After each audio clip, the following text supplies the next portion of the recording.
Alors, faut-il prendre ces menaces de Vladimir Poutine au sérieux? Une chose est sûre, ce n'est pas la première fois qu'il tient ce genre de discours. Analyse ce soir, signée Emmanuel Dupont et Nicolas Foulan. Ce n'est pas la première fois que Vladimir Poutine brandit la menace nucléaire. Le chef du Kremlin l'a déjà fait à plusieurs reprises devant les caméras de la télévision d'État. Message destiné à la population russe, mais surtout aux Occidentaux impliqués aux côtés de l'Ukraine. Alors faut-il craindre une guerre mondiale?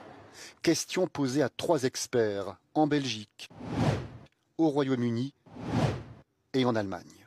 En fait, il ne fait qu'enfoncer des portes ouvertes, puisque ce conflit est d'une certaine manière, qu'on le veuille ou non, internationalisé depuis le début. L'Ukraine reçoit en effet un appui militaire et financier des États-Unis et de l'Europe, tandis que la Russie reçoit une aide de la Chine, de l'Iran et de la Corée du Nord. La globalisation du conflit est donc certes à prendre au sérieux, mais pas d'affolement, selon certains spécialistes.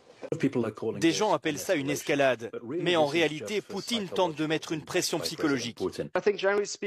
Je pense que c'est plus un signal politique qu'un signal militaire qu'il veut envoyer.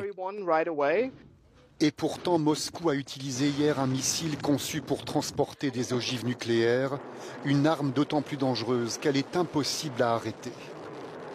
Nous devrions nous inquiéter dans le sens où cela montre simplement que nous sommes au milieu d'une course aux armements concernant différents types de missiles.